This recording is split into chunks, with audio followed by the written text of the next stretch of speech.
Welcome to tell now. आइए जानते हैं इंडिया के टॉप न्यूज के बारे में। इस वक्त की सबसे बड़ी राजनीतिक खबर पश्चिम बंगाल से आ रही है, जहां 2026 विधानसभा चुनाव के बीच चुनाव आयोग ने एक बड़ा लक्ष्य लेते हुए 15 बूथों पर दोबारा मतदान यानी रीपोल कराने का आदेश दिया है। बंगाल चुनाव के बीच ये फैसला राजनीतिक गलियारों में हलचल मचा रहा है। चुनाव आयोग ने मगराहट और डायमंड हार्बर विधानसभा क्षेत्रों के कुल 15 मतदान सेंटर्स पर दोबारा मतदान कराने का फैसला लिया है। बताया जा रहा है कि मतदान के दौरान कई गंभीर शिकायतें सामने आई थीं, जिसमें ईवीएम से छेड़छाड़ की आशंका, सीसीटीवी की निगरानी में गड़बड़ी, मतदान प्रक्रिया में अनियमितताएं, कुछ जगह एजेंट्स को रोके जाने की शिकायत। इन शिकायतों के बाद चुनाव आयोग ने रिपोर्ट मांगी और फिर बड़ा फैसला सुनाया। सोर्सेस के अकॉर्डिंग कुछ बूथ पर सीसीटीवी कैमरा काम नहीं कर रहे थे, कुछ जगह रिकॉर्डिंग अधूरी पाई गई। वहीं विपक्षी दलों ने आरोप लगाया है कि मतदाताओं को प्रभावित किया गया, बूथ कब्जाने की कोशिश हुई, निष्पक्ष मतदान नहीं हुआ। इन सब शिकायतों की गंभीरता से लेते हुए आयोग ने पुनर्मतदान का आदेश जारी किया है।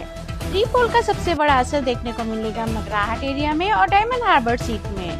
डायमंड हार्बर सीट इसलिए भी चर्चा में है क्योंकि ये बंगाल की हाई प्रोफाइल सीटों में गिनी जा रही है। यहाँ हर राजनीतिक दल की नजर टिकी हुई है। रीपोल के फैसले के बाद बंगाल की राजनीति गर्मा गई है। विपक्ष ने कहा ये उनकी शिकायतों की जीत है। सत्ताधारी पक्ष ने आरोपों को राजनीति से प्रेरित बताया। सोशल मीडिया पर भी इस फैसले को लेकर बहस तेज हो गई है। दोबारा मतदान को देखते हुए चुनाव आयोग ने अतिरिक्त केंद्रीय बल तैनात करने का फैसला लिया है। हर बूथ पर कड़ी निगरानी रहेगी, सीसीटीवी और वीडियोग्राफी फिर से होगी।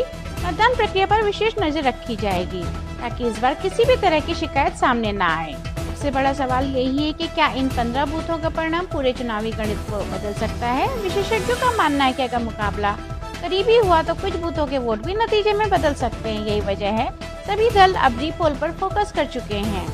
2026 का पश्चिम बंगाल का चुनाव टीएमसी बनाम बीजेपी की सीधी लड़ाई, राष्ट्रीय राजनीति पर असर और 2029 के लोकसभा इलेक्शन से पहले सेमीफाइनल माना जा रहा है।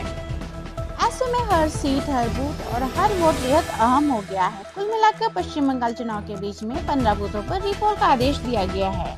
ये दिखाता है कि चुनाव आयोग किसी भी शिकायत को हल्के में नहीं ले रहा है। अब नजर इस बात पर होगी कि दोबारा मतदान शांतिपूर्ण होगा या नहीं और क्या इससे चुनावी नतीजों पर असर पड़ेगा। ये थी आज की देश की कुछ खास खबरें। वीडियो पसंद आए तो आप इसको लाइक और सब्सक्राइब करना मत भूलिए। मिलते हैं नेक्स्ट अपडेट में। Thank you for watching till now.